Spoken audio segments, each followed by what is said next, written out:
ಕಾರ್ತೀಕ ಮಾಸದಲ್ಲಿ ವಾಸ್ತುಪುರುಷನ ರಾಜಯೋಗ ಅಂತ ನಾವು ಹೇಳ್ತೀವಿ. ಈ ಕಾರ್ತಿಕ ಮಾಸಕ್ಕೋಸ್ಕರವಾಗಿ ಸುಮಾರು 3-4 ತಿಂಗಳ ಕಾಲದ ಕಾಯ್ತಾ ಇರ್ತೀವಿ ನಾವು. ಅಲ್ಲಿಂದನೂ ಸಹ ಕಾಯ್ತಾ ಇರ್ತೀವಿ.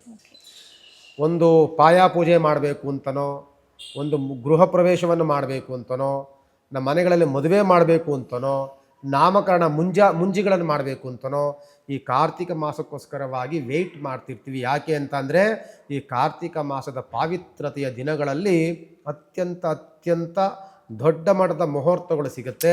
ಅಲ್ಲಿವರೆಗೂ ಸಹ ನೀವು ಮುಹೂರ್ತ ಹುಡುಕಬೇಕು ಅಂತ ಅಂದರೆ ಭಾಳ ಕ್ಲಿಷ್ಟಕರವಾಗಿರುತ್ತೆ. ಇದನ್ನು ಬಿಟ್ಟರೆ ಕಾರ್ತಿಕ ಮಾಸವನ್ನು ಬಿಟ್ಟರೆ ನಿಮಗೆ ಮತ್ತೆ ಮುಹೂರ್ತ ಸಿಗೋದು ಮಾಘ ಮಾಸದಲ್ಲಿಯೇ. ಮಾಘ ಮಾಸ ಅಂತಂದರೆ ಶಿವರಾತ್ರಿ ಬರುತ್ತಲ್ಲ, ಅದಕ್ಕೆ ಮಾಘ ಮಾಸ. ಶಿವರಾತ್ರಿ ಪೂಜೆಗಳು ಬರುವಂಥದ್ದು ಮಾಘ ಮಾಸದಲ್ಲಿ. ಅಲ್ಲಿವರೆಗೂ ಸಹ ನಾವು ಶಿವರಾತ್ರಿ ತನಕ ಕಾಯಬೇಕು. ಆದರೆ ಈ ಕಾರ್ತಿಕ ಮಾಸದಿಂದ ಶಿವರಾತ್ರಿ ಅಂದರೆ ಫೆಬ್ರವರಿ ತನಕನೂ ಸಹ ಬರುವಂಥ ದಿನಗಳು ಶಿವನಿಗೆ ಅತ್ಯಂತ ಪ್ರಿಯವಾಗಿರುವಂಥ ಪಾವಿತ್ರತೆಯ ಮಾಸಗಳು. ನಂತರದಲ್ಲಿ ಬರುವಂಥ ದಿನಗಳೆಲ್ಲವೂ ಸಹ ಭಗವಂತನ ಉಪಾಸನೆ ಮಾಡುವಂಥಕ್ಕಿರುವಂಥದ್ದೇ ಶುಭ ದಿನಗಳು.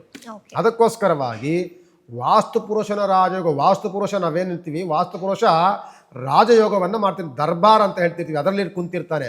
ಅಂದರೆ ಎಲ್ಲ ವೀಕ್ಷಕರನ್ನ, ಎಲ್ಲ ಪ್ರೇಕ್ಷಕರನ್ನ, ಎಲ್ಲ ಭಕ್ತವೃಂದವನ್ನು, ಪ್ರತಿಯೊಂದು ಒಂದು ಭಕ್ತ ಗಣಗಳನ್ನು ಅವ್ರಿಗೆ ಅನುಗ್ರಹವನ್ನು ನೀಡುವಂತಹ ವಾಸ್ತುಪುರುಷ ರಾಜಯೋಗದಲ್ಲಿದ್ದಾಗ ಶುಭ ಕಾರ್ಯಗಳನ್ನು ನಾವು ಮಾಡಿದಂಥ ಎಲ್ಲ ಕೈಂಕರ್ಯಗಳು, ಪ್ರಯತ್ನಗಳೆಲ್ಲವೂ ಸಹ ಫೇಲ್ಯೂರ್ ಆಗೋದಿಲ್ಲ, ಸಕ್ಸಸ್ ಆಗುವಂತಹ ಮಾಸ. ಅದಕ್ಕೆ ಶಿವನ ಅನುಗ್ರಹ ಸಂಪೂರ್ಣವಾಗಿರುತ್ತೆ ಅಂತಂದರೆ ಅದು ಕಾರ್ತಿಕ ಮಾಸದಲ್ಲಿಯೇ.